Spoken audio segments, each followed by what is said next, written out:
told him what I wanted it to look like. And he was the second artist. First artist couldn't do what I wanted. He nailed it. So, yeah. Gucci, I'm gonna link you back. Really dope No, artist. why I'm thinking that? Who came in here just like last week, maybe the week before, and said they wanted to do comics and stuff? Yeah, he's the guy. You know, I'd recommend him. M-Works. Have you heard of M-Works, the I don't- videographer? M-Works? I don't think so. I think you two, we need to connect you guys because this is something he wanted to do. So that's crazy that you actually brought, and this is freaking dope. Like this could be. Yeah, thank you. I mean, I guess we'll get into it, but this is my best record, and I just had a real concept in mind when I was doing it, so I needed the art to match the music. And that's what it is, man. Do you think like Toronto needs its own? Because we were speaking about it with M-Works team. Like Toronto needs its own comic book series. Like, you know, we can get our own Marvel character or a DC character. Like, Yeah, I I would feel love like that. we need one of those. I would love that, man. I was on a podcast last week, an American podcast, and it's on you'll see it on my Instagram where I clipped, I had to rail on them for having such ignorance towards Canada and Toronto, right? They were rating my music, and they rated it well, they were respecting it, but one of the people was like, I don't know, homies in a Canada jersey, that's sort of throwing me off, man. I just think about white French people when I think Canada, and it's like, it annoyed me. And so the next week I got on and gave them like a 5-minute rant about like stepping your game up, know a little bit about what's north of the border, because shit, man, we're the 5th largest city in the whole continent. Facts. Stop sleeping. If you already don't know Drake and The Weeknd, 2 of the top 10 artists in the world right now, Spotify listener-wise, we're in the NBA. What more do you need to know what's going on? Like, this is what Toronto looks like. Look outside of UFT, like pure people. So I explained multiculturalism, the population, the arts, the food, all of this stuff about Toronto. And to answer your question, even though I guess it's not official yet, but this is a good talk. It's official. To me, Everything's rolling. Okay, Yeah. good. Yeah, I think Toronto is definitely in a place where we could have Marvel characters, a comic book, a TV series, a movie, and they're always here shooting anyways. I talked about that too.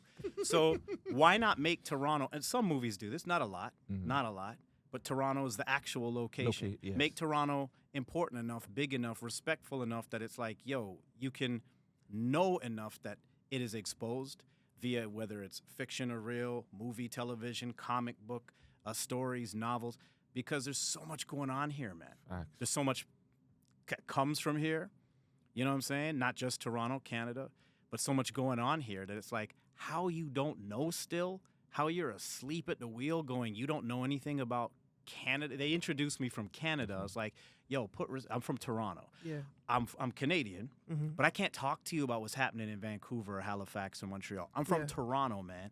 And the rest of your guests, you introduce them as Chicago, Virginia, Mississippi, wherever they're from. But we get Canada.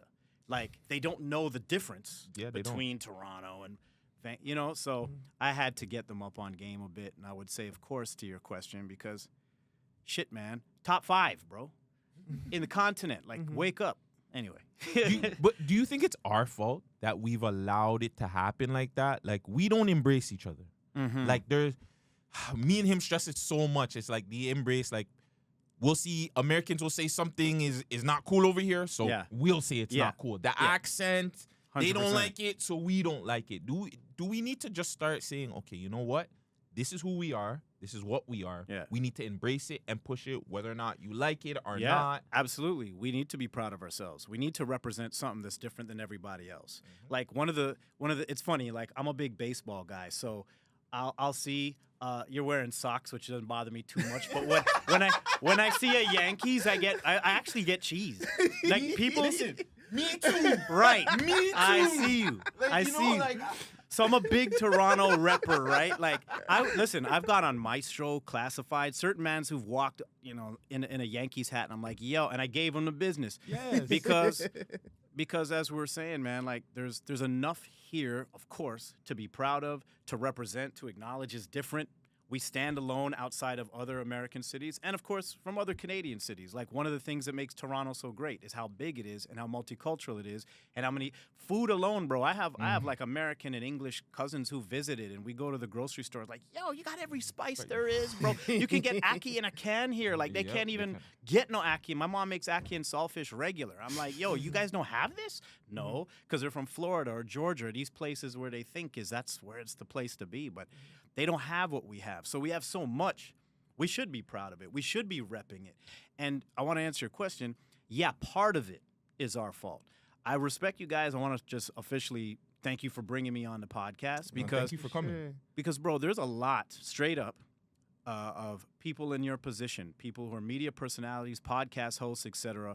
And we just talked about this before we walked in the room, who are pushing one narrative as it relates to music, as it relates to entertainment, or as it relates to our city. So the rest of the world, if paying attention to that, is going to get a certain impression of Toronto and assume. So when Drake and Kendrick were going at it, and people were talking about how, well, Toronto hasn't got no sound, or they're all this, or they called us emo, or all these dumb things relative only to Drake's music, like, say, there's not thousands of other MCs and singers and other artists from here.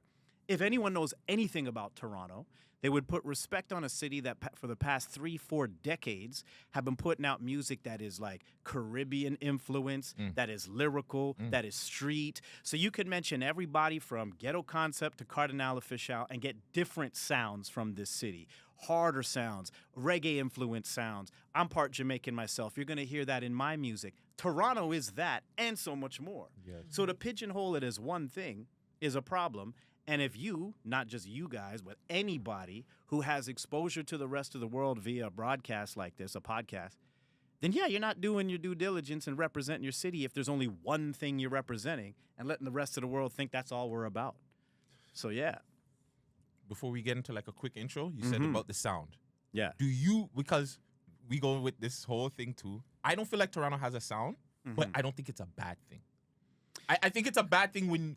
I don't even say it's a bad thing. I think it's like the Bay Area has a certain sound. Sure. The New York drill has a certain sound. Yeah. I think with Toronto, just like you said, it's such a multicultural thing that you can have your YGs, you can have your Daniels, your Ghetto Concepts, your Cardinals, your Pressas. Nobody sounds the same. And I think that's what makes us so like unique. I would agree with you. I actually do look at it from that perspective. It's a good thing to not have one sound, to not be pigeonholed into this idea that if you're from Toronto, you're going to sound like that. Or when they say the Toronto slang or the accent, there's certain words I say. I'll be like Man Dem and Brethren and still. I use that, but I don't sound like what they say we sound like. Yes. So to your point, yes, we all have different, probably in this room, different backgrounds and cultures that represent where our parents from, where we grew up in the city. And so we are going to be different from each other and therefore sound different from each other. And I think that's a good thing, too, because you can't pigeonhole Toronto into one corner and go, we all are like this. So, yeah, I agree. I just mentioned two of countless artists from our city who are different. Yeah. Right? When you listen to a Cardi record, it's different from a Ghetto Concept record, different from a Mathematic or a Citizen Kane or all of the members of Monolith for that matter. Like when we are doing separate things, we do sound different. We have different styles about us. And that's one of the things that I'm most proud of being from my crew is that I can list every MC and tell you we don't sound the same. This guy sounds like this, he sounds like this. And we're a multicultural crew. We got Caribbean dudes, Asian, Indian, white, everybody's in our crew. So Monolith in and of itself, a dozen of us, is a nice microcosm of our city because everybody's in the crew. You know what I'm saying? So we're not going to be, we're one crew, but we're not all one and the same. Let's intro the show. Yeah, man, because now that you brought up Monolith, now I went way back into my brain like, oh my God, I forgot. Intro tune. Do we need these? Only if you're gonna listen to the song. We're just gonna play the song of the week. It'll be one of your songs. Not really song of the week. Maybe the song of the episode. Song of the episode. Yeah. Oh no, it sounds good. We might as well. It's proper aesthetic. Everyone have their headphones on. Oh yeah. Well, yeah. Some people like it. Some people don't. There's some good like bonus feature stuff we just did. I know. I don't know how you usually run it. Yeah, we usually like to get like a conversation going before we get into the actual interview. Well, you did it. It was perfect. That's how you know it's good. Yeah. But this is the Man Dem show. It's your boy Vegas. It's your boy Gutsy. And we have a very flipping special guest, dear to my heart, actually. Like, I'm glad he's here so I can give him his flowers. I've been watching this guy when I was in like elementary school, Rap City days, just friggin' on the screen, dear hip hop, like holy fuck, like I want to be like these guys. Like, honest to God, before I started putting pen to paper when I want to be a rapper, like I'm looking at my Scarborough idols, like, cause I'm from VP and Finch, Chesterly Block, so I know like these Midland guys, these Midland and Finch niggas, I know that, like, yo, who are these guys? I want to be like them. Because, oh, my God, it's so crazy. Just forget all that.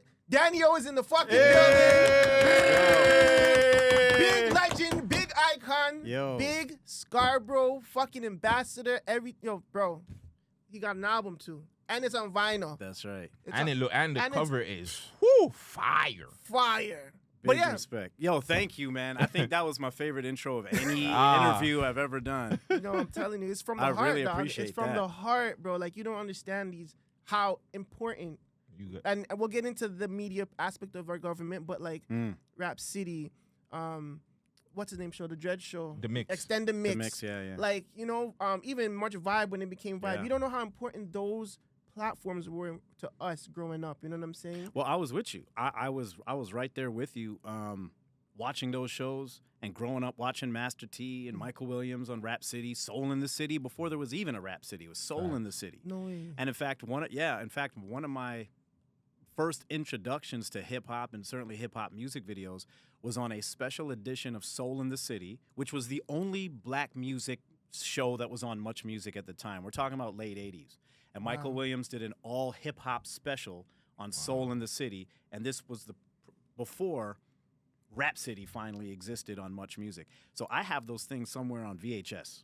That episode and several episodes after, and I would sit there with my VCR, bro, waiting for the video to come on that I wanted. So I'm right there with you, man. I grew up in that culture, and I fell in love with it.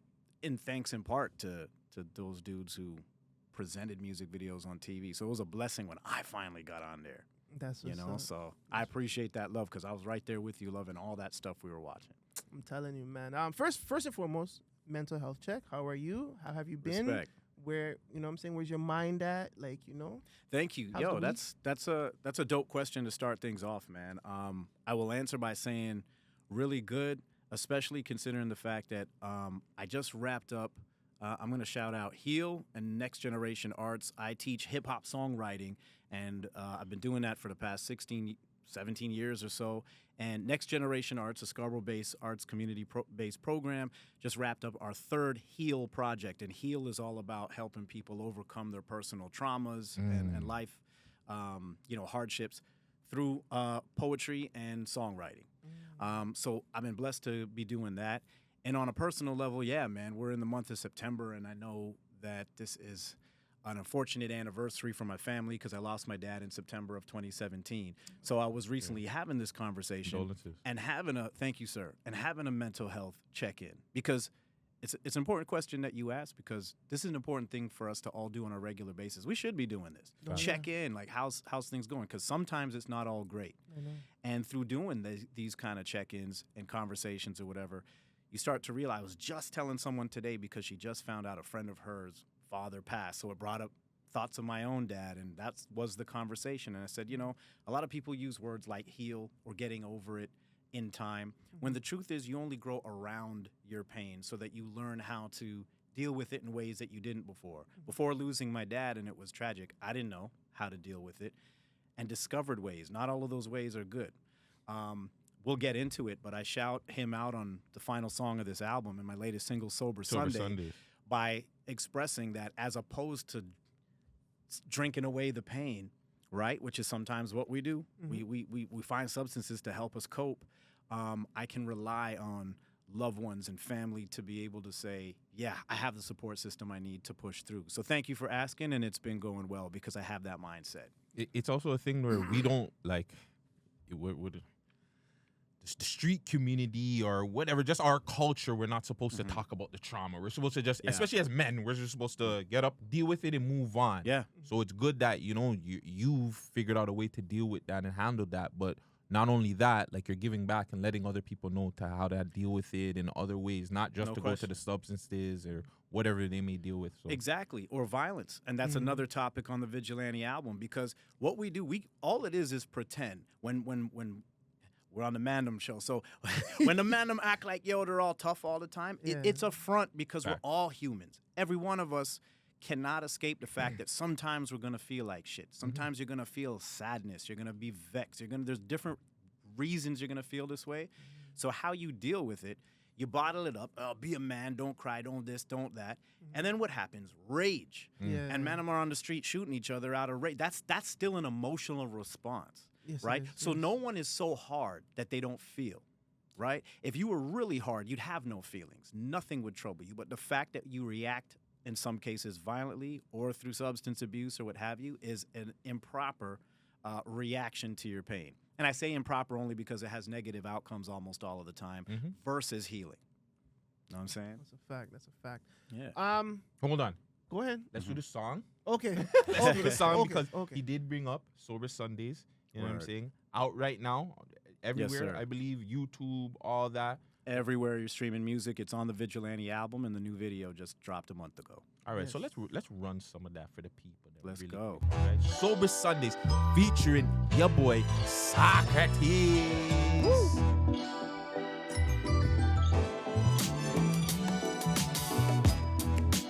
Woman, I know you've been dying to keep me alive. Son, I know that your dream has yet to rise. Mama, so alone while you have raised a crowd. Daddy, dag nabbit, I'ma make you proud on a sober Sunday. It was so damn cool, I got over it.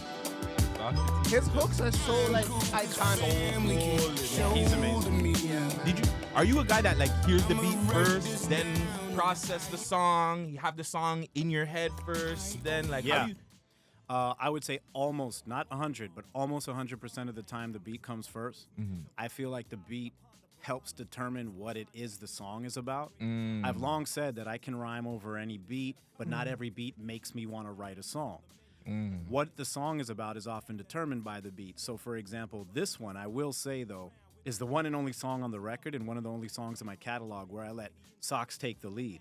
I gave him what the album concept was and what I was looking for, and gave him 3 songs to choose from. 2 already had concepts. This one, not necessarily. I had a tribute planned for the album. I needed something to wrap it up in a positive way.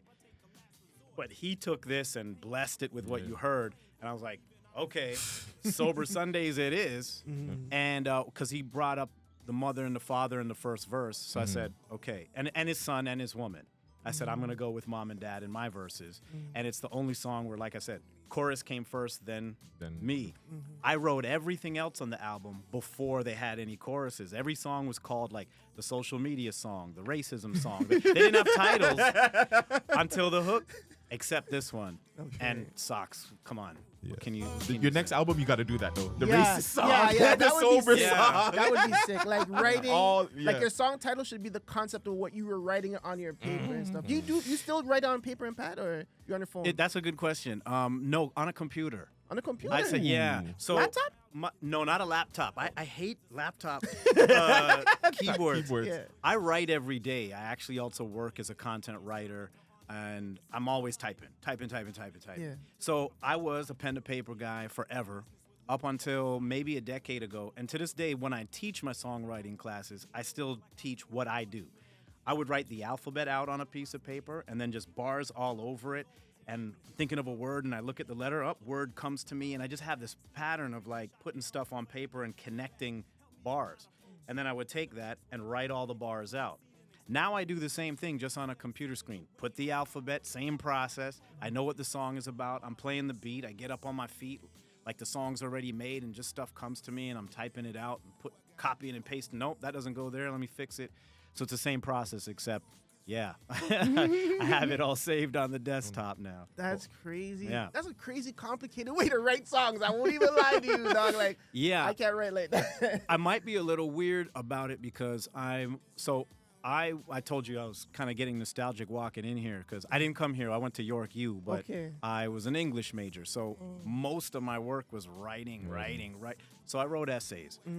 What do they teach you? Write your thesis, write evidence to support your thesis. So I would write that way, like, here's my thesis, where's my evidence? And I'd get it all.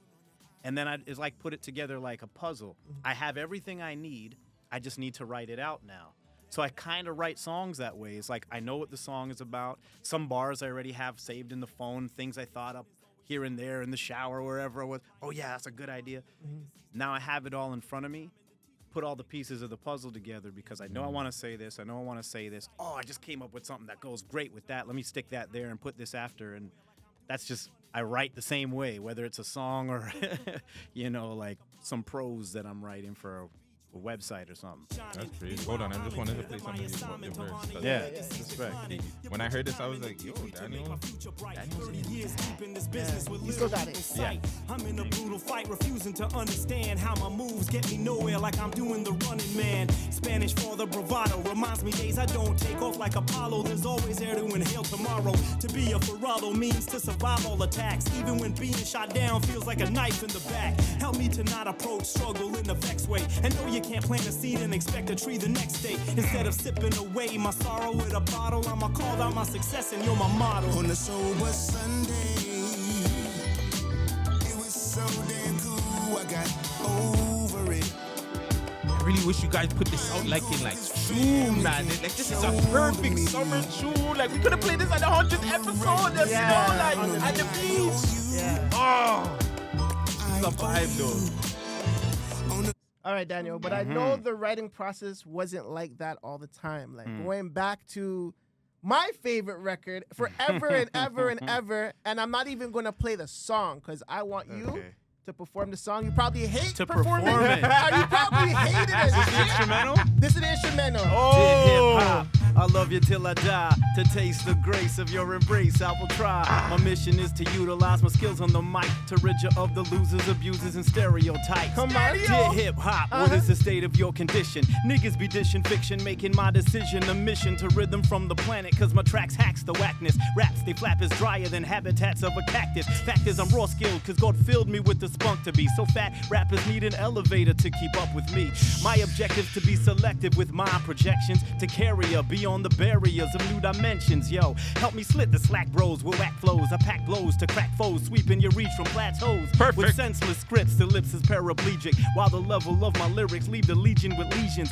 From when you gave me birth, I've remained true to your rule. Your phonies try to hold me back like teachers did to them in school. My promise to punish poetic plagues won't end, cause ever since I was 10, you've been my best fucking friend. Dear hip hop, I love you till I die. Oh my God! Yo, my nigga! There it My is. nigga! Yo, what the hell were you thinking about when you were writing this song? Were you in Monolith at the time? Like, Yeah. These are the questions I wanted to ask you. Like, Yeah, so Monolith formed officially in '94. So just to quickly go back and give you some background, I came off Electric Circus. So I really got my start as a 13-year-old in '91 on Electric Circus. Hadn't even started high school yet. When high school started, we formed a crew called the Lyrical Coalition.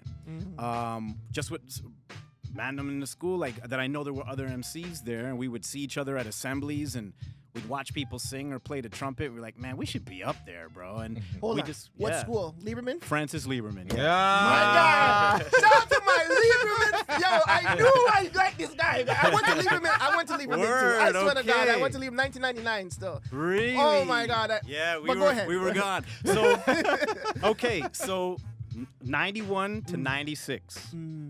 Lieberman, okay. Lindo P, Ian Andre Jeez. Espinay, shouts. And about half of the Monolith crew created a crew called Lyrical. It was actually called the Lieberman Lyrical Coalition. And then we quickly took off the Lieberman because we started like getting into talent shows and stuff. And we didn't just want to be like, it's not just about schools. Like, we're going to do this rap thing as a crew. 2 years later, so this is like, North Scarborough, like that area. Yeah. South Scarborough, Cedar Bray, Wexford, man, I'm like YOK, who joined the Lyrical Coalition as part of a group called MVP. And then Black Cat, Corey Dees, Nish, Lance. Black Cat and Corey Dees were Urs. They were from South Scarborough. They were in a crew called The Horde.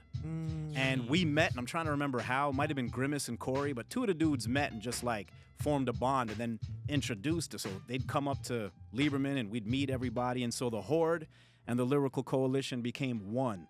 And the concept of unifying and being one is where the concept of mono or monolith, one rock, inseparable, immovable, whatever. That's how the crew came together in '94. So Dear Hip Hop now is, yes, I'm part of this crew. And I'm still, a solo artist, as many of the dudes. We were parts of a group. We did stuff together. We won competitions as the Lyrical Coalition and all of that. But I was still writing as a solo artist and hooked up with my man Scam. Also with DJ X, who was doing CKLN's Power Move show on Saturdays. So that's how it was. But even before Rap City and all that, that's how we're hearing our hip hop. He was making beats. Scam was making beats. We were making beats for MVP and YOK. I met them through that connection and started making beats for me. And I never actually got into the studio with X, but I did with Scam. And I would go down to Esplanade downtown to his crib, and he would be making beats on the SP12, and he played me a bunch of beats. When I heard Dear Hip Hop, hadn't even didn't know anything about The Look of Love by Ramsey Lewis and the kind of like iconic sound that was already being sampled. But what I heard was this piano, and I thought, man, this is a beautiful sound.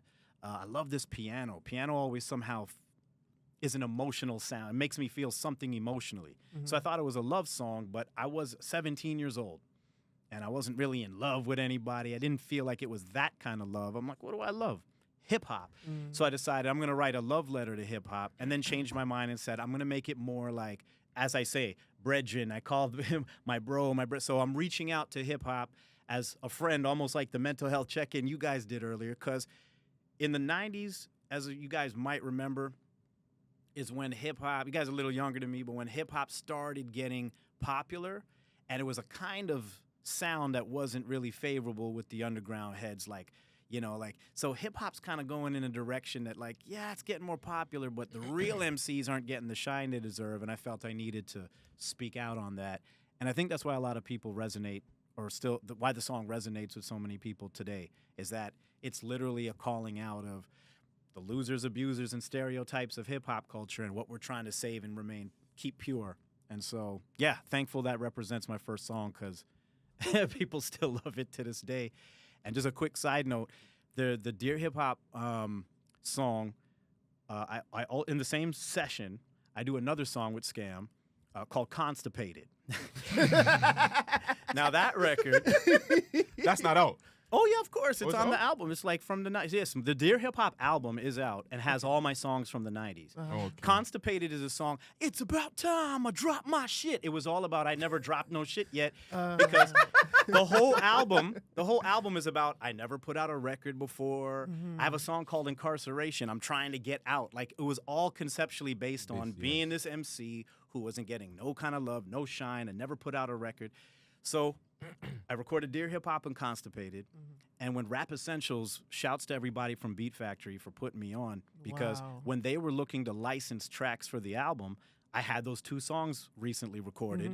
And my manager at the time was like, what song should we give them, Constipated or Dear Hip Hop? I'm like, I don't know. I don't care. I just want to put out a record. Anyone. He goes, let's go with Dear Hip Hop, because Constipated is like a harder record, and this will show your progression. So that was the thinking.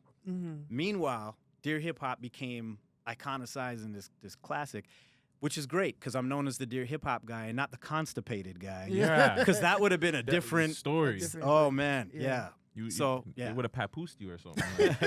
I don't know. But you were saying you didn't get a lot of love or respect from the city. Was it your image? Because back in the day too, you got dreads. I didn't even have the dreads yet. Oh, you didn't even have the No, dreads. man. Nah, this was like the ball the hat. hat. You know what I'm Low, saying? Yeah, okay, no yeah. dreads. You never had dreads That yet. photo, whatever you play the instrumental from, that photo is like when I'm 18, and that's the cover of the Dear Hip Hop album that came out in Europe.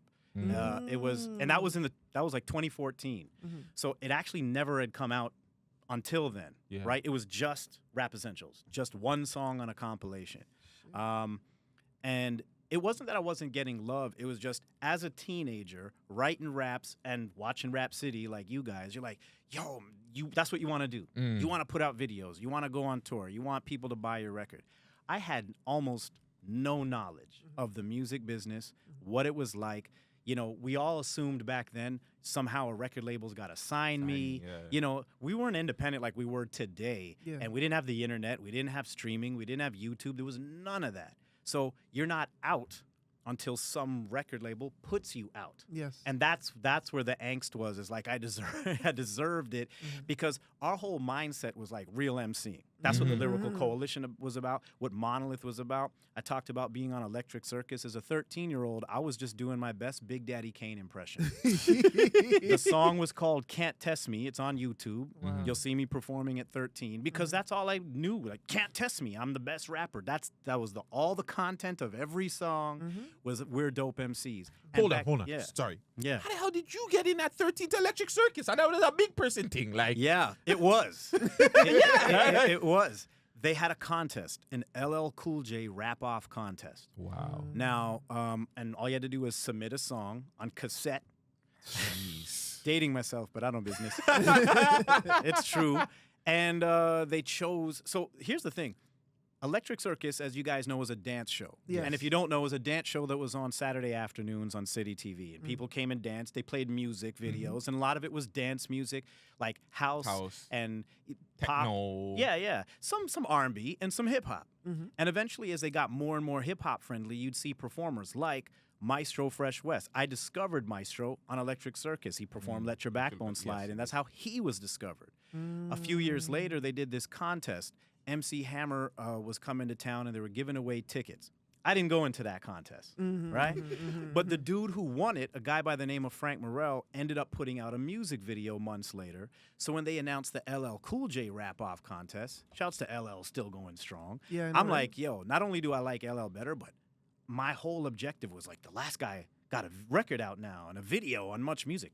I'm entering this thing. Yeah. So shouts to Lindo P, because Lindo P, who went to Lieberman but was older than me, discovered me because he was playing at birthday parties. Yeah. Like for youths. Like he was a teenager and I was just a bit younger, still in elementary school. I would rap at these birthday parties. He discovered me that way. So he brought me to his crib. He had turntables. He mixed some records back and forth to create an instrumental for me to rhyme over. And we submitted that tape to Electric Circus. They chose us out of, I don't know, 100. It wasn't even that many, 100 or something. 10 artists had to go to this club. I couldn't tell you the name of the club to perform. The top 2 got put on TV the next day. That's how it all worked out. And I remember, bro, I had a high top cameo, and we got on stage, and someone yelled out, "Kid and play!" Oh my God. And I said, "Nah, man, my name's Danny O, and you better remember it." And everyone was like, "Whoa!" I don't know where I got the balls from at 13. But I just knew, like, in my heart, bro, because Can't Test Me, like I said, I was just trying to be Kane, bro. Had the hairstyle, the drop, I was rhyming. Yo, man, and that's how it all started. So I couldn't get on Electric Circus any other way. Really quick, do you think, I don't even ask, do you think, when should Electric Circus make a return? Because I feel like that's needed, especially like the way the music, the sound, the dances, like Electric Circus. I would like. I want to say Electric Circus and the Mix need to come back. Yeah.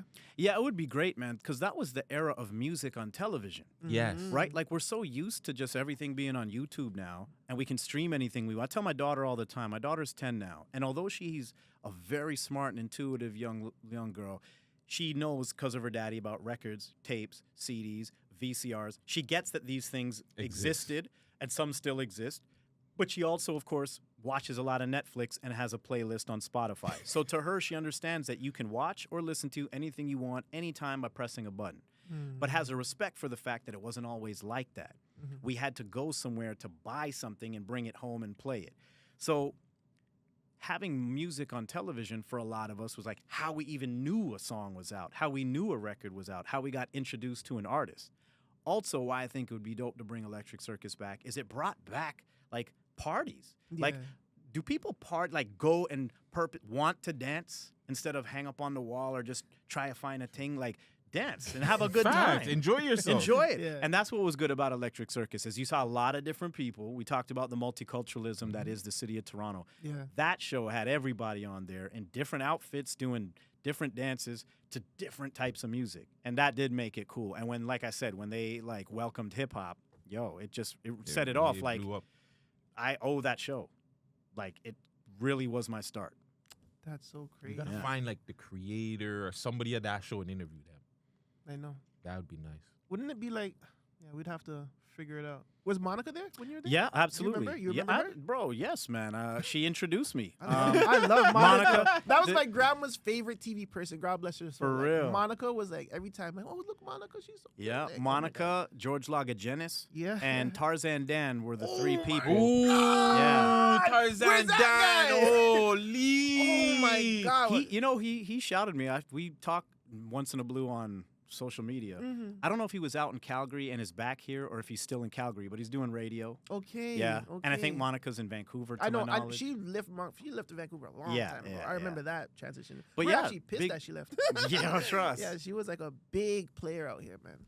Love that Yeah, girl. and it's dope to bring up those names because those are people who definitely had a hand in helping usher in Canadian talent on the television screen. That's what's And I to this day I truly believe like the reason why Dear Hip Hop got so much love is because it had a music video. And you could watch it alongside other big artists' music videos. I'll never forget the day it debuted on Rap City. It came after a Shaquille O'Neal video. Jeez. And You I'll can't never stop f- the rain. It might have been Biological Didn't Bother that. Oh I wow. think. That song was hard. That though. sounds hard. That Yeah, song- yeah, oh You know that my one? God. Yeah, yeah. I think of that course. I think that could have been it, but I remember watching it. And again, like you, I sat there and watched Rap City like everybody else, and I knew, we had submitted the song, they accepted it, it was coming on one of these days, and I feel like, it was coming, and watching Raps was the last video they played. Sometimes they did that; they waited for the end to put the Canadian. the thing. Canadian stuff. It's But I couldn't help but be sitting there as a 19-year-old going, "Yo, the guy before me is in the NBA, bro." Like this is a big thing, Yeah. and course. that's what it felt like. Beat Factory put us on the road, me and Chaclair and YOK, and bro, I'm traveling the country for the first time, and people know my song, guy. That's So wild. that was wild, and that is why the importance of much music, Rap City, Soul in the City, the mix, extended mix, Electric Circus. That's why it's so important to the culture here because it really did put artists on a level playing field with all the big names, yeah, yeah. right? Yeah. Same show where you see us and them, Yeah. and it's just different now. It's like you guys had a goal. There was always a goal to achieve. Like getting on broadcast TV was the goal for a lot of like the older acts. You know what I'm saying? Because it's like now the youth don't have a goal. You know what I'm saying? There's no way to like they rap and it's YouTube. Like there's no Right. there's no There's no broadcast. mix. There's no radio for Rap them. City. There's no festivals. There's no concert. Like Yeah. it's really congested, and we'll get to there. But I wanted to go back to the video. Who directed the video, if you remember? Yeah, his name is Dwayne Crichton. Dwayne Craig. Shouts to Dwayne Crichton and Rage Films. Rage spelt with a J. Michael P. Douglas was part of that crew, and he ended up directing some of my future videos. Allison Duke was part of that crew too. Shouts to Jeff Spade, that's his sister, and people that to this day, if I see, I held them because such a huge part of my foray into the business was having that video done. And those were also the days where nothing was digital. You had to rent film and shoot on film, and the only way you could do that was to get a grant from what was called Video Factory. Oh yeah, we know that. Right? So shouts to all of that in being in existence for us back then, because that's how it all came to be. That's so crazy because it's the same thing with Chills. We Yeah. had to do the same thing. That was the only way. It was through Video Factor. We couldn't get it on Much Music or anything. So Wow. Yeah. There was a certain type of quality you needed. Yeah. I remember starting to learn the difference between 16 millimeter and 32 millimeter film, which I don't Yeah. know other than it's a quality thing. And by today's standards, bro, it's not even close to digital, guy. Like the 4K and HD now. Like if you go look at Sober Sunday and Dear Hip Hop, it's yeah, like, it's come on, night and day. Oh, bro, and it's shot. You know what I'm saying? Like You got good lighting and shit too. Oh, and it's bro, they spent money on catering, bro, lighting. Dude, so much that, yeah, it's a different world now with digital media. What's one of your favorite music videos you filmed? Because I know For me, yeah. You were gonna say something? What your The favorite? wrestling one, man. The wrestling. Because I'm a wrestling guy, right? Yeah. So it's just like seeing. I remember you doing that music video because I believe the Rascals did something with Yes, Bret Hart. they before. did. But they weren't actually in the ring or anything. Right. You were actually in the ring doing wrestling moves. I And I was appreciate like, you. yeah, Danny was the guy. That's the Thank you, guy. man. But that was one of my favorite music videos from you. Well, shouts. So I mentioned Michael P. Douglas. He directed that. Shouts to the Apocalypse Wrestling Federation, which is what they were called at the time. I grew up a big wrestling fan too. So when I decided, so that song is called Corrida de Toros, Spanish for bullfight. And the concept was how once again, now I have a record out, but the industry's full of shit. So I'm fighting the bull. That's the concept. I'm fighting the industry. So the metaphor of the video was Danny-O versus the industry. Yes. That was, so I fight these dudes, and they were all professional wrestlers. And the Apocalypse Wrestling Federation at the time, Ron Hutchinson was the name of their main trainer. He had just finished training Trish Stratus, and she got signed to WWE. I don't know if Edge and Christian ran through them as well, but like Toronto-based, I think so. big wrestlers went through them. Yeah. So I apparently had just missed Trish when I started training because I said I want to do a wrestling video, but I want to do it right. So I trained for 2 weeks, and they put me, bro. You're like, taking bumps. Bro, they're like, running the You ropes. want to know how to take a chop? Yeah, how? Chop, bro. Like, yo. I took power bombs, body slams. In the video, I do a monkey flip. So they showed me how to do that. I took a power bomb, all of that stuff. And so, yeah, I'm proud of that one because I did it. Like I was actually doing it. And one of the dudes, I think it called him, was it Flesh? He's the dude who comes in and power bombs me at the end. And he was in training at the time. Big dude, bro. So he was in training, like I said, but he did the run-in in the video. So they're like, okay, you're going to power bomb him. They taught me how to do it. So when people say wrestling is fake, they don't understand that what's happening is actually happening. It's choreographed. It's choreographed, but it's the moves hurt. It's not special. It's not special effects, bro. There's no stunt doubles. If you're gonna do it, you have to do it. So like, take the power bomb, you push off of his, and he picks you up, and the rest you have to, you try to spread your weight. But that's called taking a bump. And he did it, and they're like, no, you got to do it this way. Do it again. But dude, I took 8 power bombs. Just to learn how to do it properly. Like, so he could learn how to do it. Oh, Yeah. fuck. Because he was still green. So the other guy was still green. That's what they call the guys that are still learning, right? Okay, so he's still green, learning how to do certain stuff. And I was green too. Yeah, you're green too as well. So And yeah, at least 8 power bombs. Now I was so full of adrenaline because I'm like, I'm shooting this music video. Yeah, but yeah. bredging for the next week, guy. I'll Mashup. never forget. Oh, mashup was for sure. Holy. So shouts to that one, and shouts to my dad who's in the video. And he actually titled it because I said, Dad, I have a song called Bullfight, but bullfighting is big in Spain. And how do you say it in Spanish? And he told me, I said, yo, want to intro the song like, how they would introduce a matador at a bullfight? And he did, and he was in the song and in the video. Wow, that's dope. Yeah. But I will answer your question by also saying that there's a song called Rap Essentials, with features Mathematic and Deuce Deuce, 2 artists who were also on the Rap Essentials album with me.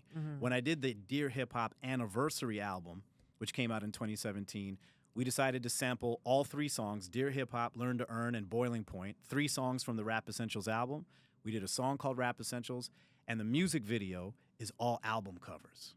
Nice. So it's all done in album cover form. So all of my favorite album covers, just see that video. That's my. I wanted to since I remember when I did my first album. So you brought up a first album video. I've wanted to do that video, and it took 17 years before I actually did it. We actually applied to Video Fact for a song called Revenge that's on the Book of Daniel, same album, and that was the concept. All these different album covers is how the song is being performed. Never did it until that one, so that's why I choose that as my favorite. Damn, bro. Yeah. You have I know you have many stories. I wanted to ask about, are you still a wrestling fan, first of all? Yes, I don't watch the product anymore or as much. I listen, one of my best friends is his birthday. I'm going to be celebrating with him this weekend. I did a podcast, 2 different podcasts with him. One of them was wrestling based, so I've interviewed everyone in the business. We used to do a show called The O Show, and as host of that show, you name it, I interviewed them. In addition to doing a commentary and even some heel managing. So I've been in the independent wrestling business. Yeah. So I'm still a fan. I respect the art form, everything. I just don't watch it as much anymore. I barely see it. I kind of know what's going on. but still a fan. I will say that much. Definitely got to tap into WWE right now. They're hot. Red hot right now.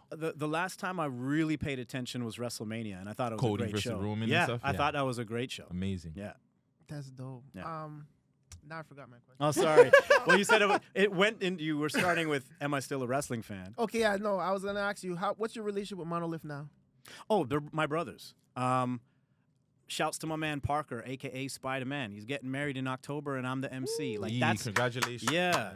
This is. Congratulations. I'm glad you asked. So on my, you know what? I'm gonna do this since I brought it, and you guys are like, "Yeah, man, put it on display." So I'll put this one on display too. So this is album number 6, Vigilante. Album number 5 Jeez. is The Day It All Changed. With your daughter. I remember this. Yes. Oh, So You this, actually- this is all about becoming a father, this whole album. And so there's a record on here called Family Stays. Yeah, might Now as keep well. it on his. You want to keep No, it no, on his side while he because talks? though? he's as focused. Yeah, I it's don't all know. good. Is it gonna Okay. see? Whatever works. Oh yeah. Well, Can we?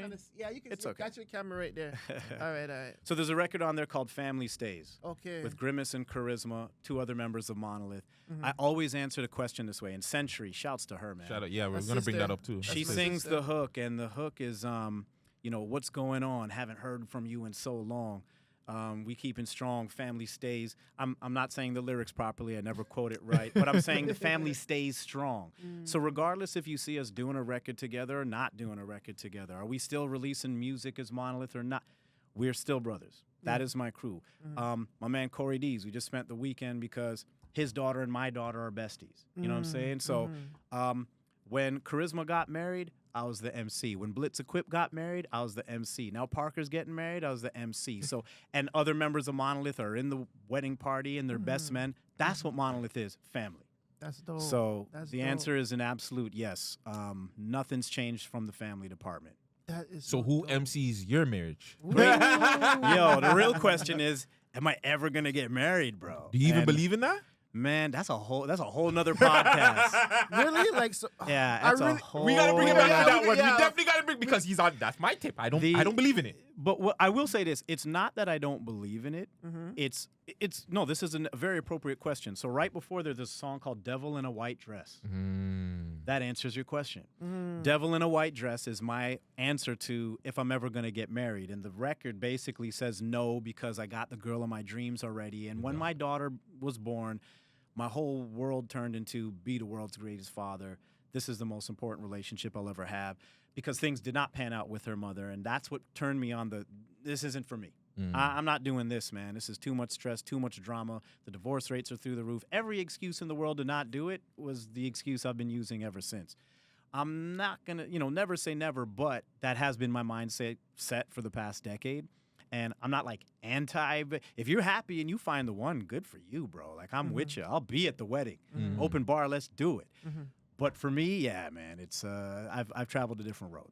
You know what's crazy? I definitely would So far. definitely need to bring you back because you. Oh yeah, you only can have tell I one can child. talk for days already. You have one child. Yes. I have four Wow, different baby congrats. mothers. Is that right? And I have a friend that's having a child. So like, I would love for him to just be in this.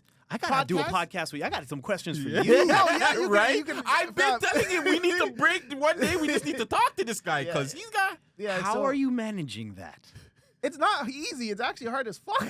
No kidding. You know what it is? It's four kids.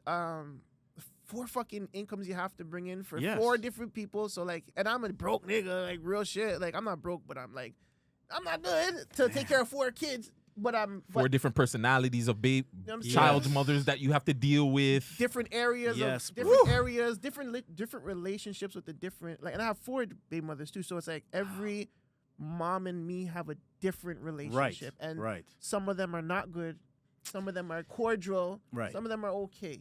You know what I'm saying? But like, it's very. I can honestly tell you that doing this once to your 4, that man, trying to maintain a type of relationship that puts your child's best interest first is a top priority. And to your point, it's not easy. Times 4, I couldn't imagine. I couldn't imagine it, bro, because wow. Yeah. Wow. And it's something we can laugh at, but it's also something not to be laughed at because, again, as I'm putting this record over, and my whole life is in my music, which is why I can refer to songs as we have conversations.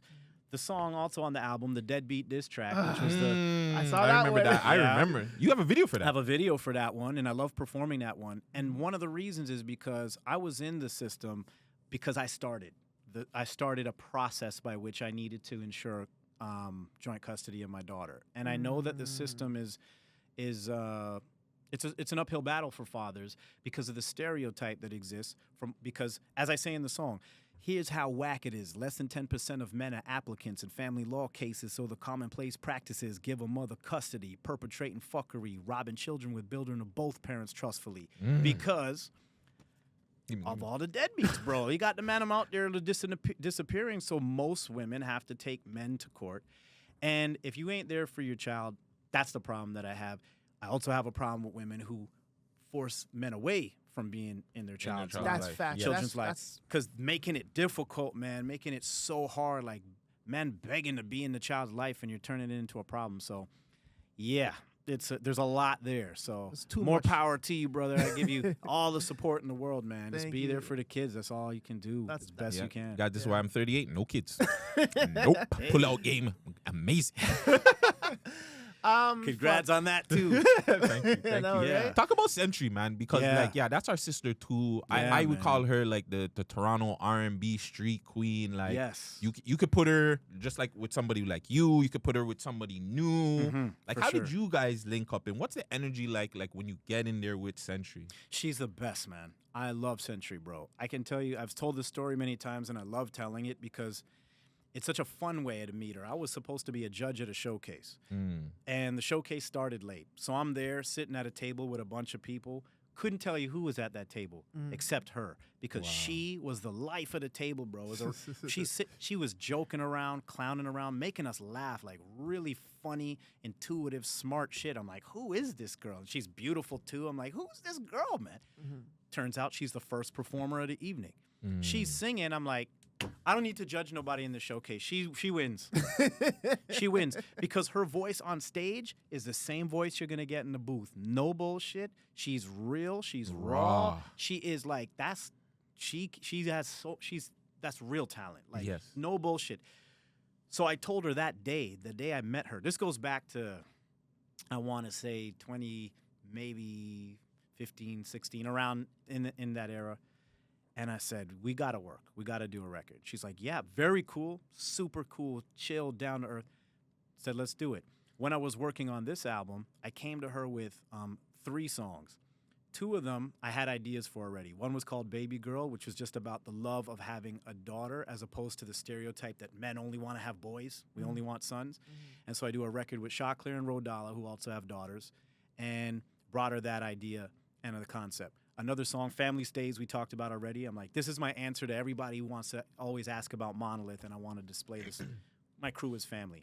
And I have this third one, just like Sober Sunday. No concept yet, but I love this beat. What do you think? She wrote Worth All the Hurt, the chorus for that song, and I was like, yo. That was also the one and only song on the album where I didn't have a concept yet. She created it. I then wrote the lyrics after.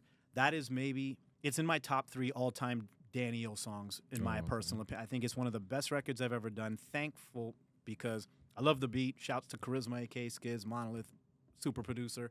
But, man, she came up with a hook that worked. And I said, I'm not going to do another record without you. I don't know what song to choose. So I put all 3 on the album. Do another album. I'm like, we're working again. She's on 2 more. So working with her is a blessing. You talked about, she's also an artist who will come to the studio with me. She's not I recorded it, what do you think? I'm sending it your way. She comes to the studio. Cleanse My Soul, I want to shout her out for this. Cleanse My Soul is a record I got with Master Ace. And it's about self-hatred in the black community. I disparage Kanye West for the shit that he's said. And I'm like, it's a heavy record, and I got Master Ace on it. I need a real righteous hook on this. Century to the rescue. She comes in and nails it. But Charisma, shouts to him because he's not just a beat maker, he's a producer. He's like, I really like it, but I need this to be done. Can we bring her back to the studio? We went through 4 choruses before the chorus that ended up being the chorus. Century had no problem. Whatever you guys need, back in the studio. Can you try it this way? Tries it that way. Can you do it this way? Does it that? Complete professional, amazing to work with, sounds dope. So no matter, because I already liked it. I'm like, yo, she sounds amazing. Charisma had some suggestions. He was right, but still, she was so dope to work with that she did 4 different hooks for the song. No complaints. Also, too, Much love to Century. I want to commend you because a lot of times we get at the older acts for just not taking some of the younger acts and putting them in a situation to win. The fact that you put her on a song with Ro Dalla and freaking Shaw Claire, That's like, you know what I'm crazy. saying? Yeah. That's big, bro. So I honestly want to commend you for that because Thanks, man. let's get into that. Because Yeah. I want to get mixy a little bit. I don't know who I am. Because we feel like there's a super disconnect between your era of rap and, like, I want to say his era and the new generation. And hold on, Mhm. you were before Empire and the Circle, so I want to say there might be a disconnect between the Monolith supergroup versus the Empire supergroup and the Circle supergroup. Well, to be and I fair, think there might be a disconnect, in my opinion. yeah, no, to be fair, I would consider us all same era because we knew Empire because they were like Scarborough guys too, and we'd be at the same events. Same thing with the Circle guys, man. We knew them all long before any one of us were doing records. We'd see each other at events.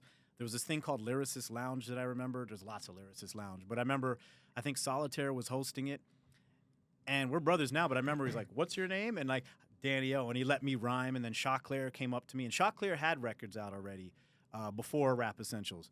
And he was cool enough to come up to me and go, "Yo, man, you killed it." So, like, they were on the humble. I think, if I'm not mistaken, Cardi and Thrust, they were working at, like, a joint called Fresh Arts, which was in Scarborough Town. I could be wrong about that, but I just know that Man Dem knew each other already, right? So it wasn't just like, we're hip-hop artists and that's how I know you. Before we were putting out records, we knew each other. Okay. And so I feel like we came from a similar same. era because they started putting out records first, like 94-ish is like you got Still Caught Up, Socrates joined, and Hate Runs Run Deep, Deep. and Yep. Cardi had some stuff out. And so we kind of came up in an era where it was like, I think the competition was fierce. I feel like the songs were starting to get really good. We all came up watching Maestro and Mishi Me and Dream Warriors and them guys, and then we were sort of the kind next of gen- yeah. next era to take it to the next level. And they were doing their thing. So it was always like, well, we got to step it up, man.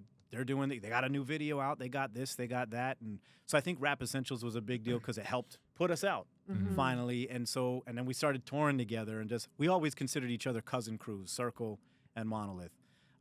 There was some, like, I don't know, friendly competition there, but it was always love. Okay, so then I guess the I want to say it was Now it's- their era Yeah. of the Circle, Monolith, all of them. Then it Yeah. was your era of the underground rappers, I want to say. There might have been an era before your era, I'm not too sure, but it didn't. it was like Lou Breeze in them. That whatever. would be the era, like the Champ era would be before my Okay, yeah. official era. Okay. Lou Breeze, the Big next Lean in year- them or no? more like Young Tony. Okay, yeah. Young Tony, like those guys. And then there's my era with Hoodlum and G and, you know what I'm saying? And then the new era. So That's your era. yes, it's not my era. It's kind of your It's not my era. Yeah. How? My era is your era. I'm 2 years younger than you. Yeah, we acted like some pure young boys. In terms of career, like you are Yes, focused I'm- more on the Yes, I newer got my. acts. Yes, I would say I got my shine in the newer era. of that's what I'm things. saying. Okay, yes. So my whole thing is, I feel like the disconnect is completely mash up. I can look in the States and I can see LL Cool J do a song with Eminem right now. Yeah. I can see Pharrell, Lil Wayne doing a song with the new drill kid Kyle Rich. Right. With Toronto, for some strange reason, and I feel it's both. I won't. I'm not gonna even say it's just like the older heads not wanting to work with the younger guys, but the younger guys look at the older guys, and I've had conversation with people and they'll tell me Cardinal didn't make it. What? Yeah. Like, Yeah. where, in your opinion, where or what went wrong? Like, why aren't Yeah. more acts like you working with some of the, and you might be working with some of the newer acts. I know you work with, like, Keisha Fresh, is it? Yeah. That you've done We're stuff doing with- something now. Yeah, but like, I would love to see like a Daniel and like a Hoodlum. A Daniel and a Yeah. Moolah. A Daniel. I know it probably doesn't mix, Right. but I would like, it doesn't Daniel have and to even. Thelonious. Daniel and Thelonious. Daniel like, and who's the kid I interviewed yesterday? Oh man. Kid Quasi. Quasi, yeah. Like, Oh, there's he's so many crazy. new acts Yeah. out here that I would love to see just all of us come to, because just like we said, we're so small and the culture is not being pushed together. But Yeah. yeah, going back to the original question, where do you think it went wrong with just the working together. I have a few answers to that I'll try and give you quickly. One, I will say this, though. I talked to you guys earlier about the fact that I've been doing songwriting workshops since '06. So I've actually worked with a lot of the youth that are no longer youth, right? I want to shout out my man Dice Ailes. I met him as a teenager a decade and a half ago, and he's a big Nigerian Afrobeats artist now. But at the time, he was MCing. We have a record I put him on a record with me and Mocha only. It's called Cherry on Top. That's out. You can stream that. I do a record with these brothers, Conwell and Slick Mason, two dudes that I knew as teenagers because they were my students. They're now grown men, but they've done records. We've done records together. My man La Chemist is on the Dilla Pickles mixtape. So a lot of my students have turned into friends/contemporaries. I will say that, to answer your question, because I have that relationship with them through the arts programs, Makes it easier. I met them, and yeah, I'm the older guy, but they respect, me and where I've been, and that worked out. I think what's happening is, you mentioned the word disconnect. I think there's several type of disconnects. One is the way in which we create and consume music. I'm displaying my vinyl here. This is, for many people, a medium of old, as opposed to I can plug in mic into my laptop, record a song, and release it all in the same day. So we came from a different era of music creation and consumption. I go through the process. When I do my songwriting workshops, I take them through the process. The production, the writing, the recording, the mixing, the mastering, the release. These are all different steps that people are skipping. When I was in the studio with my man Mike Smith mastering this, he's like, people aren't mastering anymore. Facts. That's a fact. I barely master anymore, bro. Yeah. I'm like, where's your money coming? I do a lot of mixing here, but they're not mastering. I'm like, really? They're not even assembling albums, bro, because people don't listen to albums. They pick their favorite and put it on a playlist. So putting a needle on a record is a different way to consume music than what they're doing today. So how are we creating music? Much differently. They don't go to the studio. They plug a laptop into so the hard work that it takes to put out a record has changed, and I think the value of music has been diminished a little bit because it's so easy to get, so easy to skip, so easy to play something else. You don't have to pay attention to stuff anymore. So another disconnect is maybe they're not paying attention. To be fair, maybe the older heads ain't paying attention to the new because they're not releasing records the way we did. So, like, is it even out? When people say that they put something out, I'm like, what's out? This is out. What do you have out? Yes. Right? So it's not the same. Then, of course, there's a disconnect in the sound. What is the sound of your music? I consider myself to be a golden era lyricism-based boom bap rapper. Whatever that means to the audience, you're going to hear it when you play it. If your hip-hop or style of music is different, it just might not be my cup of tea. That doesn't mean you're whack. I'm not going to diss you. I just don't know that we're going to cross paths in the studio. I do think that there's a bridge, though. We can bridge those gaps. There are.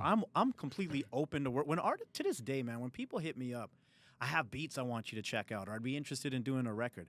I never say no. I'm like, let me check out what you got going on. What did you have in mind? Send me something. Where can I hear your music? I'd like to know if there's something we can work out. There's also a business side to it. And some people, there's another disconnect. They're not about their business. Facts. They don't understand that this is a business. I'm a grown-ass man, been doing this 30 plus. If it's not about business, I don't have time. I have a daughter to raise. So that doesn't mean I'll do nothing unless you pay me these big bucks. We'll work something out. There's time. I've bartered like crazy. You want to do something for me, I'll do something for you. You put me on, I'll put you on. Sometimes I'll do a free us depending on what the scenario is, but it all has to be worthwhile for both parties involved. So are we talking? Are we having that conversation? Are we being professional? Are we being respectful? Are we not even on it like that? Some people don't handle their business right. Some people don't even reach out. So there's many artists that you mentioned here. I'm going to be honest. Some of these names I'm hearing for the first time. So that's partly my fault because I live in a world where this is what I listen to, and this is also how I listen to it. Sorry to cut you, Yeah. but it's the same thing on us too. Because you just named a few artists that you've worked with that I've never heard. never Never heard heard, of either, yeah. right? Yeah, So that's facts. yes, you're definitely right there. Yeah, and you know what? And we're all still fighting this. And when I say that, like I said, I just I do American podcasts, and bro, they don't know anything about us, bro. They don't. So you could take a look at the guest artists on my album. You might recognize some names because we're from the same city. They don't know anybody on there. I've even talked to people in the world of music and entertainment, and I have big name hip hop artists from their country on it. They don't know who that is. I'm like, you've never heard of Master? Okay, So there's so many different things. there's a lot of people who will say to me, like, Danny, you got to put someone on. You got to put them on. I'm like, who's putting me on? Right? Like I'm still trying to put me on. Just because I've been in the game for a while, I'm an older head and all this stuff, I'm not a big shot. I don't walk around town claiming I still have work to do. Yes. And I recognize that. So I find work where I get paid to be Danny-O a lot because of my hustle and grind. I teach, I act, I perform, I do features, all of these different, I host events. I do all of these things utilizing whatever it is that is my talent that will earn me an income. And if you're not about that, I just don't have the time for it. Yeah, no, and it's for not sure. a disrespect thing, but be about your business, be professional, be respectful, and we can work. Yeah. And like I said, other than that, there just has to be a right connect artistically. I don't listen to everybody, and not everybody listens to me. So I think we got to do a better job connecting, but also really being professional about the way we connect. Yes. Because, like, we just feel like with this era, they're so uninformed. They don't. I always bring him up because to me it was the first time I've ever interviewed somebody, and then a month later they passed away. So Dope Boy DQ, R.I.P. to him, condolences to his family. Like after the interview, we taught him so much about grants and stuff that he just didn't know. Right. And that's the only reason why, like, and maybe the way we do it sometimes it comes off a little bit aggressive because it's on social media, but it's like we want you guys to, and maybe you guys have tried already and it's just whatever, but it's just like we feel like, if Cardinal was to do something or say something to these kids and let them know, hey, wasn't that? Yes, it was us that put up the little post where we were like, like Cardinal, reposting his friends. But I love that us, though. that made me laugh. I loved that. But again, we don't know, and it's like we're uninformed too because we're glad that we're talking to you and you're giving us some of the sauce too. But in a situation like that, hey, if Cardinal would have just said to us, hey, you guys aren't uninformed or, misinformed on certain situations, we just need to know because we see you guys doing your things, but you guys are probably on the ground too, but we feel like we're on the ground talking to these kids, seeing these kids die, seeing them just be misinformed, not knowing what to do, making art music when if they had somebody like you to tell them, hey, bro, maybe if you took this song out, put a hook on this, you would get more plays, learn how to get plays on the radio. It's like these kids know nothing. Well, I think that's also part of the way that everything has changed from the days that I started to now. Earlier in this podcast, we were talking about the days of Much Music, Electric Circus. Yeah. Well, those days are gone. What is it now? It's all online. So today, you can be a quote-unquote star or success because the world is saying you have X number of views, followers, likes, comments, and that's how we judge our value now. The quality of the music doesn't matter. It's, are people following? How big is this so-and-so?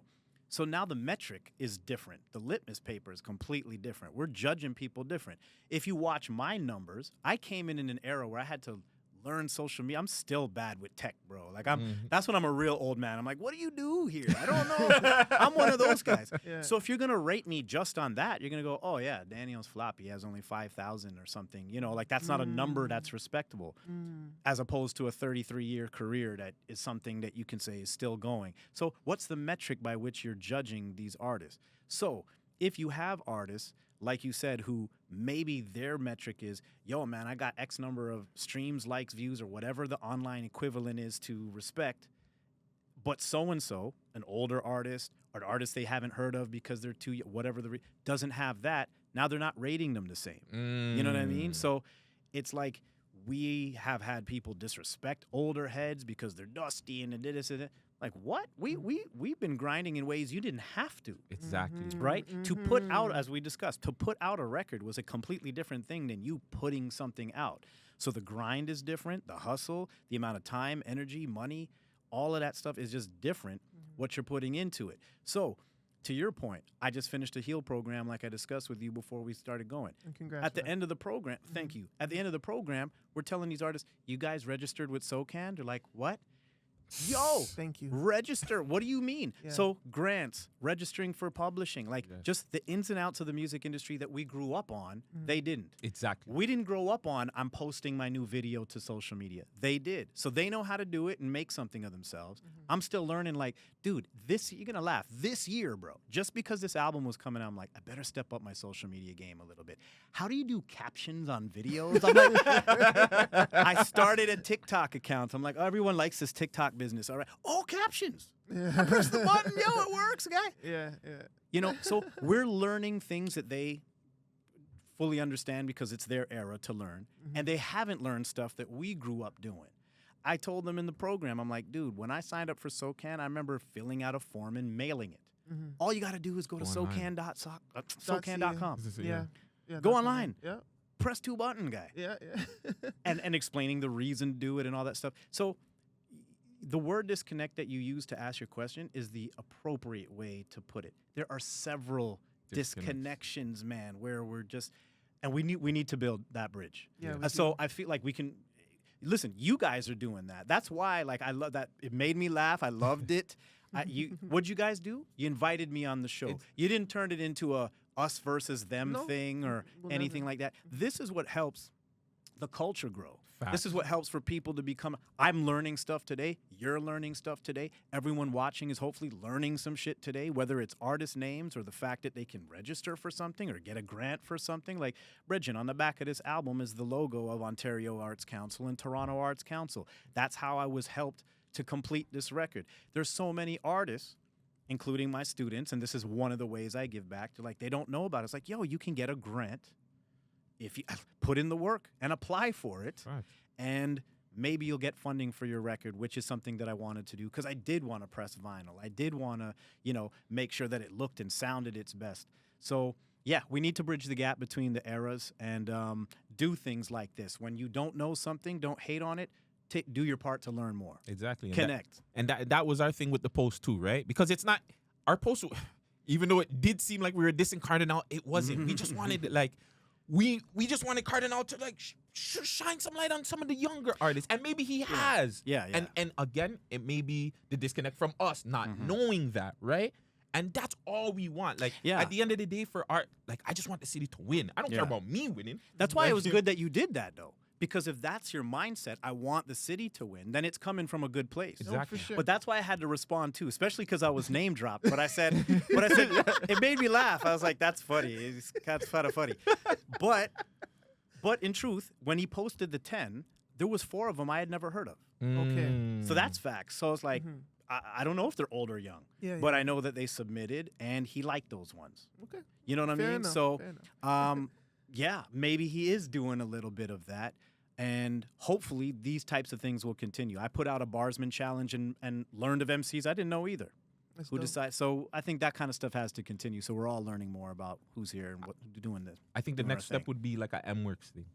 Like a, Yeah, with I don't the- know if I don't know. I'm pretty sure Daniel would have no problem jumping on the M-Works thing, but I think that needs to happen where M-Works needs to. I know he did, but get more of the like the Daniels, Cardinals, people from the Monolith, people from the Circle, and join them with the younger, younger acts, so they acts. can have that like conversation. The That's- conversation it needs because it bugs me when people say Cardinal. He didn't make it. Like, I'm like, Yeah, bro, that's are crazy. you guys on drugs? Well- Without Cardinal, you don't get Drake. I don't give a fuck what anyone says. Yeah, no, for sure. There's no question. If you're gonna, people have conversations about their Mount Rushmores or their top 10s, and that's something I love about the culture. We will always have these conversations, and we will always disagree. But that's what's great about it. We're allowed to have these different tastes and opinions. But some things are undeniable. Yes. And Cardinal's place in the history of Canadian hip hop and his contributions, like, automatically, like, for sure, he has to be name dropped as a tapas, for sure. That being said, that's why I thought it was so dope that he did that. And, it was even humbling for me because my manager's like, yo, you go body this Cardi beat, man. I'm like, yo, that beat's wicked still. But, I'm really on my own album thing. He's like, guy, it can't hurt because again, this is just social media. media, yeah. Here's another way for people to know you exist. Yep. And he's right. It's like, not everyone knows who I am. Doesn't matter how long. Fine, let me rock it. And I felt like I did my thing, and he liked it, and people rated it. So it's like, good thing I did that. Maybe it's one of the reasons I'm even sitting here right now. You know what I mean? So We got to continue to build and grow. And I think we need to do it with each other. And that's the point. Yes. Putting out, you guys having a podcast where you will discuss the new generation and also have brothers like me on it to bridge that gap. This needs to continue. I love podcasts like this. I love when there's music challenges. I love that there's arts programs. I want to shout out, go to nextgenerationarts.ca if you are a young artist between the ages of 14 and 29 and be part of the Next Heal Project. You will be getting free training, free production, and free studio time. And also be utilizing the arts programs to overcome whatever you need to heal from. So it's bigger than just music. This is just one of the ways. You guys have now given me a platform to put that out there, right? That's part of the outreach so that we can continue to grow. Because I love working with the youth. You know, I've never looked at youth and go, you're all idiots and you don't know what you're doing. Hey, it's just a mindset. One of the songs on this album is, two of the songs, but one of them is directed to the youth. It's called Your Bad Self, and it's about the gun violence problem here in Toronto. And we said this earlier. What is the reason for gun violence? In many cases, I think is because that's the outlet they think they need to go because of the rage, pain, frustration, hurt, whatever is going on. You don't react violently unless you're emotionally wrought with something.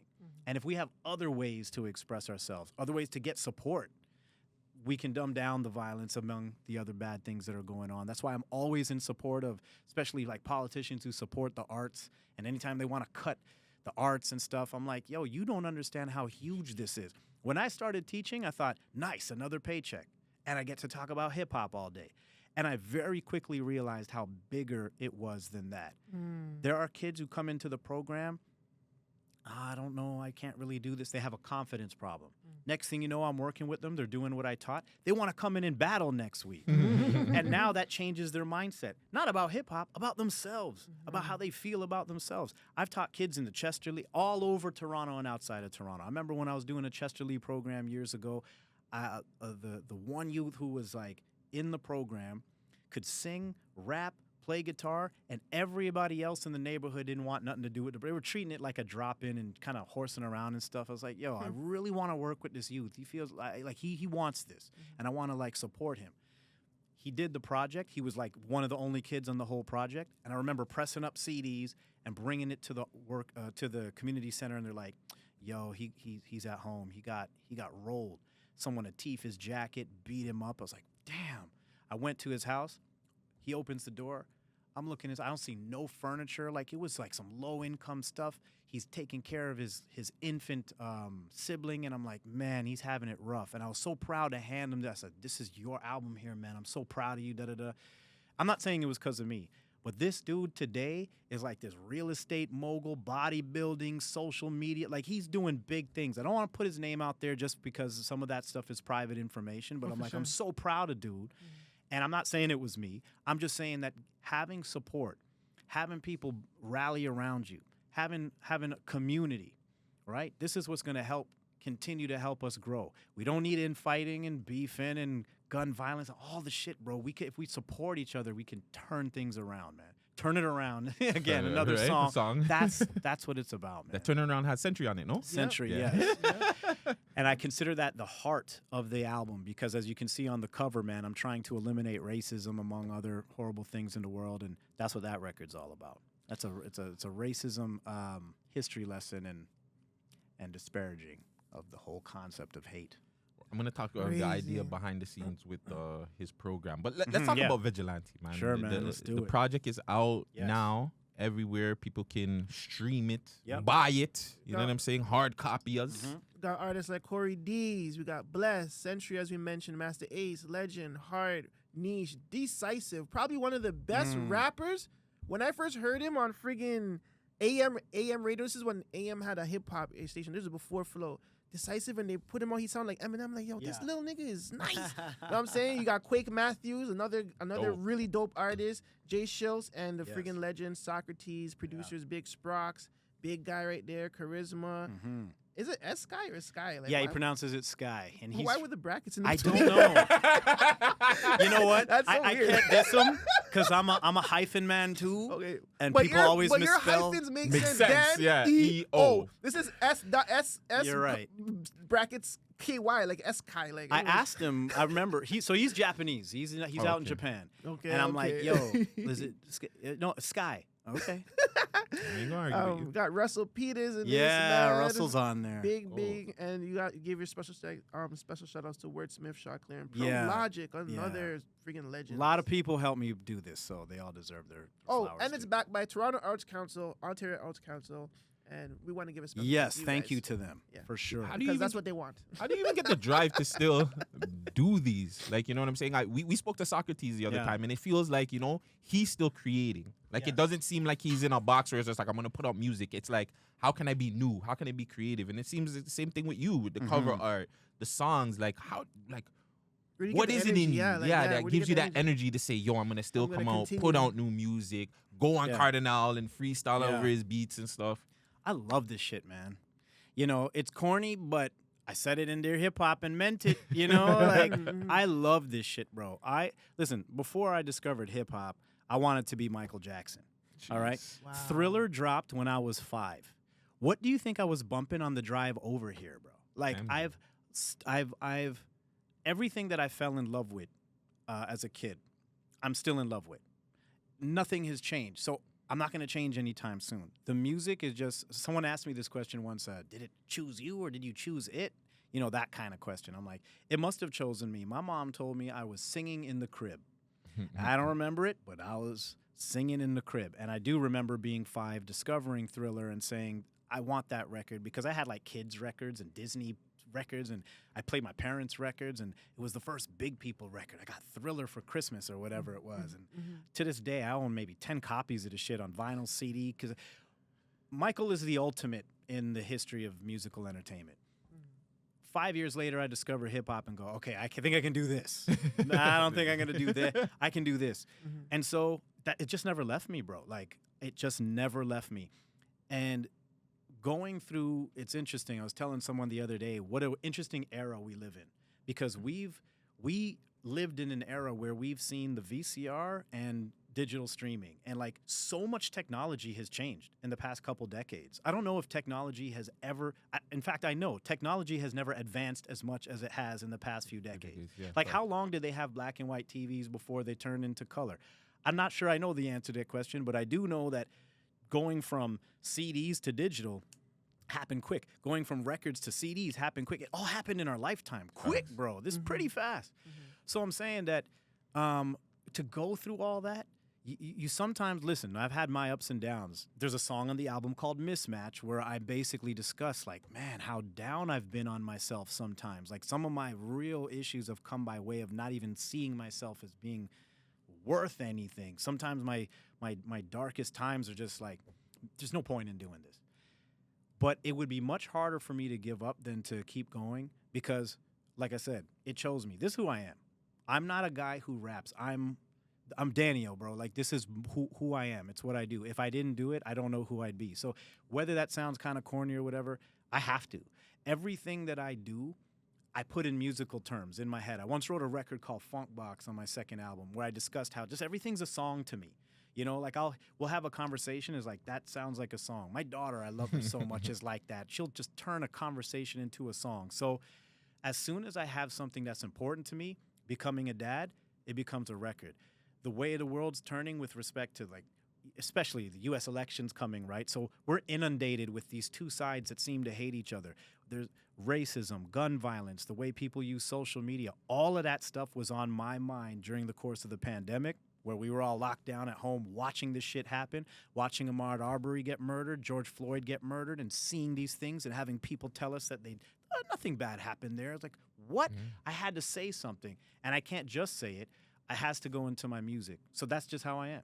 Everything that I feel the need to express, I feel the need to express it through music. And I think I'm fucking dope at it, so. Talk your shit. There's that. That's dope. Yeah, man. That's dope, man. What does Daniel look at success now? Like, what's success for you right now? I'm glad you asked that question because you mentioned it earlier and I felt like I wanted to speak on it. Yeah. What I just said, the fact that I can wake up every day and do something different under the name Daniel and know that this is what I'm doing with myself today. I write, I record, I host, I MC, I do features, I write outside of the concept of music. I act. So all of these things that I enjoy doing, I do. To me, that's success. I have my daughter in my life. I had to fight for it, like I told you. That is success to me. So everything that I put my mind to do, I do it. I don't want to do it, hope to do it. I do it. And I teach my students that, like, don't say you want it, say you're doing it. Do it. Now, we talked earlier about, like, people have different litmus paper or metrics by which they judge success. Yes. If you allow, and this is what I say in the song Mismatch, if you allow other people to define success for you, in the song I call my man Kish, another hip-hop legend who's a voice actor in L.A. and my brother. In the song I say, I called Kish, who's more of my brother than my boy. He said, Dan, comparison is the thief of joy. We constantly compare. If you have Drake as your measuring stick for success, none of us are successful. Facts. And we're never going to be. Because he has so many millions in a mansion and this, that, and a third that if we all aspire to that and that is the definition, we're unsuccessful. If you look at your own definition of success, and I'm not talking about, like, pep talking yourself into lies. I'm talking about, like, real talk. Like, how do you feel? We talked about emotions earlier. It's the realest thing in the world. None of us can pretend we don't have emotions. We feel. We're all humans. We feel.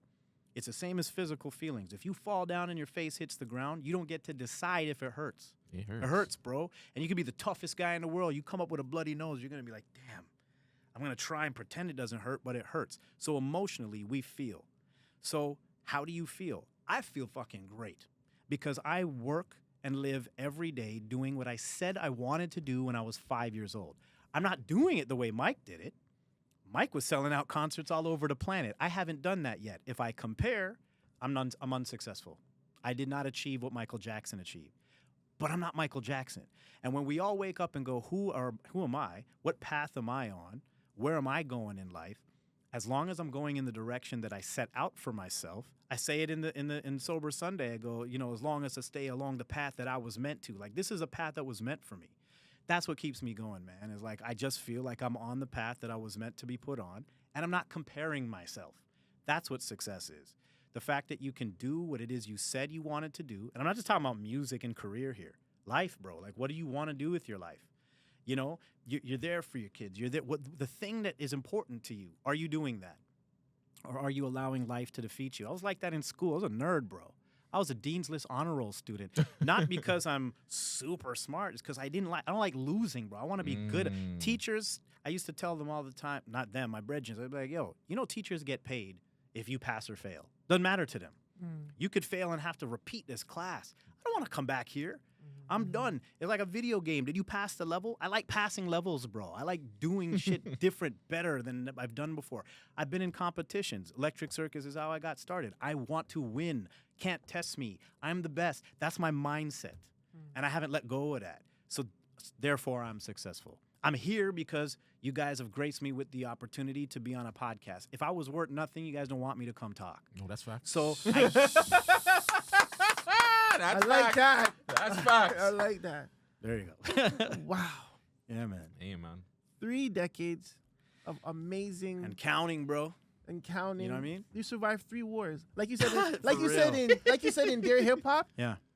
In '94 when that dropped, it was juicy in them things there. That was changing the narrative Yes. of hip hop. That was becoming commercialized, Mhm. right? They were making money off this shit. Even back in, I would say, Public Enemy, Yeah.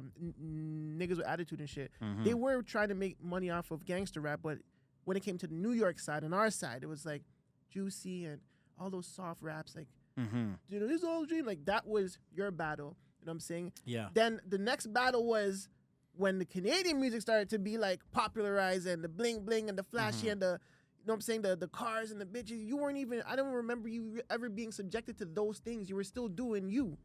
Yeah. Right? I think it was just a matter of, like, because I had to, meaning I didn't have the cars and the bling bling, you know what I mean? So I could pretend I did, like most people. Video, listen, you rent those things for your video shoots, right? So I know how it works.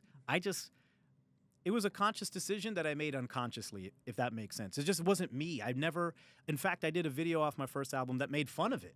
we rented a mansion and a car and all that stuff, and the whole concept of the video was making fun of Fun how they make videos. I remember that video. Yeah, it's called Bod.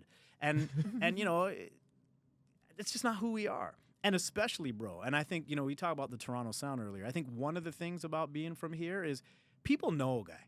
Like, you can't front. You can't be from the city and pretend you're a big shot if you're not, right? Like, it's just, maybe it's a Scarborough thing, but, like, yo, being fake or biting or like, that's just never been a cool thing to do. Never. So Never. I never looked at it like, oh, man, look at all these videos of these artists blowing up. Like, if I don't do that, I'm not going to. I thought the opposite. It would be fake to do that, and therefore I'd be no longer hip-hop as a result or real. My bad. Or, you know, whatever. So, yeah, I never fell into that. It just was never for me. And I'm thankful because, trust me, I did go through it, though. There was lots of pressure. I've had several managers, producers, all types of people in my career. Dan, you should rhyme over these kind of beats. You need to sound like so-and-so. You always get the so-and-so comparisons. You see what they're doing? That's got to do like that. Telling me to be like another artist. I changed my name for like a week. I remember this one guy was like, you need to get a new identity. Okay. So I wrote raps I did like 3 or 4 songs under this other name. I'm like, what am I doing? I'm trying to do like, no. It's not you. No, man. It's not No. authentic. Yeah. So, you know, some people will say, what's authenticity? Who cares? This is a money-making business. And I get it. But you can think that way and try and fail at something you're not good at, or you can be like, stick to what it is that's you, because I can't be Cardi, I can't be Drake, I can be me, though. So for people who like me, good. I'll be the best me I can be. Because you know when coming up in the 90s, I remember artists would come out when Onyx dropped, and they had the yelling, screaming style.